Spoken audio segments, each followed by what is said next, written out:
ویسے میں اعلیٰ حضرت کہتے ہوئے مجھے تکلیف بہت ہوتی ہے، اعلیٰ حضرت کہتے ہوئے مجھے تکلیف بہت ہوتی ہے، اعلیٰ حضرت کہتے ہوئے مجھے تکلیف بہت ہوتی ہے، لیکن میں کہتا بسم اللہ الرحمن الرحیم۔ دیکھیے جناب، مفکر اسلام کو اعلیٰ حضرت کہنے سے تکلیف ہو رہی ہے، تو حضور والا آپ کو کس نے کہا آپ اعلیٰ حضرت کہو؟ آپ اعلیٰ حضرت کہہ بھی رہے ہو اور یہ بھی کہہ رہے ہو کہ مجھے تکلیف ہو رہی ہے، تو میاں آپ کو کس نے کہا اعلیٰ حضرت کہو؟ آپ نہیں کہو تو خود اپنے آپ کو تکلیف دینا، اپنے آپ کو اذیت دینا، تو مت کہو اعلیٰ حضرت۔ کس نے کہا اعلیٰ حضرت کہو؟ ساری زندگی رضا رضا رضا رضا کر کے مریدین بنائے، رضا رضا کر کے بہت کچھ جمع کیا، جب آج اتنا کچھ آنے کے بعد پھر کہیں اور سے کچھ آنے لگ گیا تو اب وہ رضا رضا ہضم ہی نہیں ہو رہا۔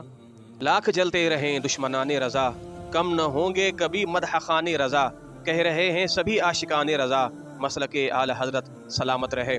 اعلیٰ حضرت کہتے ہیں مجھے تکلیف ہوتی ہے، بھائی کائے کو تکلیف ہوتی ہے؟ اس صدیق اکبر تو اعلیٰ حضرت نہیں، جناب عمر تو اعلیٰ حضرت نہیں، عثمان اور حیدر قرار تو اعلیٰ حضرت نہیں، اس پر تو ہمارے علماء کرام کئی الزامی جوابات دے چکے ہیں۔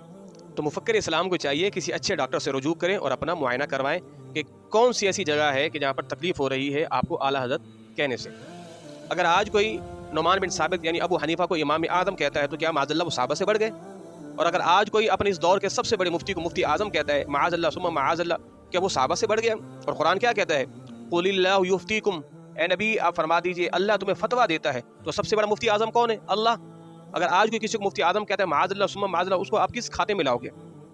سیدھی سی بات ہے، اعلیٰ حضرت کو جو اعلیٰ حضرت کہا گیا ہے وہ اس دور کے حساب سے کہا گیا ہے، اعلیٰ حضرت کو اس کریکٹ ایریا میں کہا گیا ہے، حضرت کو جس کریکٹ ایریا میں اعلیٰ حضرت کہا گیا ہے، آپ اس دور کے علماء میں سب سے اعلیٰ تھے، علم میں عمل میں فائق تھے، تو بھی حضرت تو سارے حضرت تھے، مگر پھر ان حضرتوں نے کہا کہ جو ہم پر بھی سب سے بڑا ہے فوق کل ذی علم علیم، کہ جو زیادہ علم والا ہے تو وہ اعلیٰ حضرت، یعنی امام احمد رضا خان کو اعلیٰ حضرت کہا۔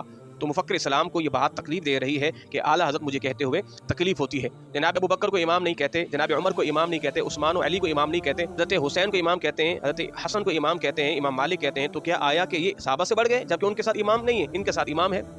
امام بخاری کو امیر الحدیث کہا جاتا ہے جبکہ سب سے زیادہ احادیث طیبہ ابو ہریرہ سے روایت کی گئی ہیں، انہیں امیر الحدیث نہیں کہا جاتا، تو کیا معاذ اللہ امام بخاری ابو ہریرہ سے بڑھ گئے؟ کیونکہ دماغ میں آنے والی بات ہے۔ آج ہماری پوری پاکستان محمد علی جناح کو قائد اعظم کہتی ہے، تو کیا معاذ اللہ یہ صحابہ سے بڑھ گئے؟ ہم نے کسی صحابی کے ساتھ تو قائد اعظم نہیں لگایا، یہاں تک کہ اللہ کے رسول صلی اللہ علیہ وسلم کے ساتھ بھی قائد اعظم عرفی طور پر نہیں لگایا جاتا، تو کیا معاذ اللہ یہ صحابہ سے بڑھ گئے؟ بات وہ ہے کہ قبلہ بابا جی فرماتے تھے کہ پیڑاں اور تو پھکیاں اور، کہ درد کہیں کچھ اور ہو رہا ہے اور نام اعلیٰ حضرت کا لیا جا رہا ہے۔ اس کی وجہ پتہ کیا ہے میرے نوجوان ساتھیو؟ اس کی وجہ یہ ہے کہ اس قوم کو معلوم ہے کہ جس نے صحابہ و اہل بیت کی محبت پر لوگوں کو جمع کیا وہ امام احمد رضا خان کی ذات ہے۔ قوم کو متنفر کرو امام احمد رضا خان سے، یہ لوگ خود بخود رافضی بھی ہو جائے گی، تفضیلی بھی ہو جائے گی۔ اگر آج بھی کوئی شخص صحابہ کی محبت میں رچ بس جائے، اہل بیت کے خلاف کمزور بات کرنا شروع کر دے تو وہ ناسبی ہے، اور جو اہل بیت کی محبت میں رچ بس جائے اور صحابہ کو برا بھلا کہے تو وہ رافضی ہے، اور جو ابو بکر و عمر سے دیگر صحابہ کو افضل کہے وہ تفضیلی ہے، اور جو ان دونوں کو نہ مانے وہ خارجی ہے۔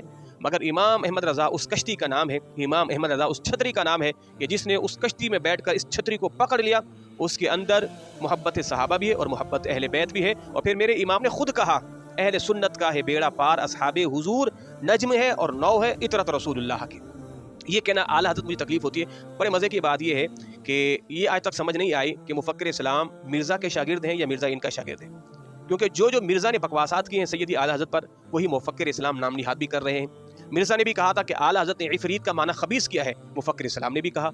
مرزا نے کہا کہ اعلیٰ حضرت نے ترجمہ کیا تیوری چڑھا کر، مفکر اسلام نے بھی کہا۔ اور آج مفکر اسلام کہہ رہے ہیں کہ مجھے اعلیٰ حضرت کہتے ہوئے تکلیف ہو رہی ہے، تو محترم آپ مت کہیں اعلیٰ حضرت، آپ اپنی تکلیف کا علاج کیجیے۔ اور انہیں سب سے بڑی تکلیف اعلیٰ حضرت سے یہ ہے کہ سیدی اعلیٰ حضرت نے جو امیر معاویہ رضی اللہ تعالیٰ عنہ کا ڈٹ کر دفاع کیا، ایسا کس نے دفاع نہیں کیا۔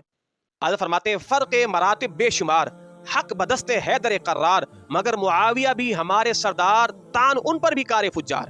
امام احمد رضا اس شہد کی مکھی کا نام ہے کہ جس کے ڈنگ کا بھی جواب نہیں ہے اور جس کی شہد کا بھی جواب نہیں ہے۔ یہ رضا کے نیزے کی مار ہے کہ عدو کے سینے میں غار ہے، کسی چارہ جوئی کا وار ہے کہ یہ وار وار سے پار ہے۔ یاد رکھیے گا اعلیٰ حضرت سے جس نے اختلاف کیا وہ بڑھ گیا، جو اعلیٰ حضرت کے مقابلے میں آیا وہ بڑھ گیا۔ وہ مر گیا ور گیا پھر وہ کہیں کا نہیں رہا. جو تیرے در سے یار پھرتے ہیں در بدر یوں ہی خار پھرتے ہیں.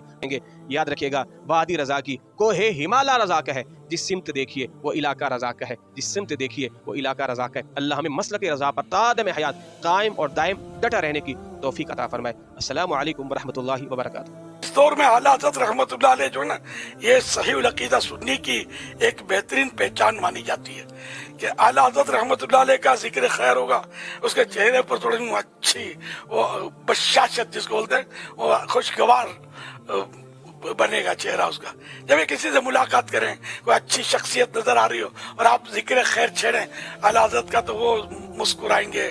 ان کے چہرے پر بشاشت ہوگی تو یہ لگے گا کہ یہ اعلیٰ حضرت سے محبت کرنے والے ہیں. اور اگر مجھے سے اپنے اعلیٰ حضرت کا نام لیا اچھا خاصا ہنس بول رہا تھا ذکر رضا کیا آپ نے اور چہرے پر کالا بادل آ کر چھا گیا تو پھر چپ چاپ الٹے پاؤں سرک جانے کا کہ یہ اپنے کام کا نہیں ہے.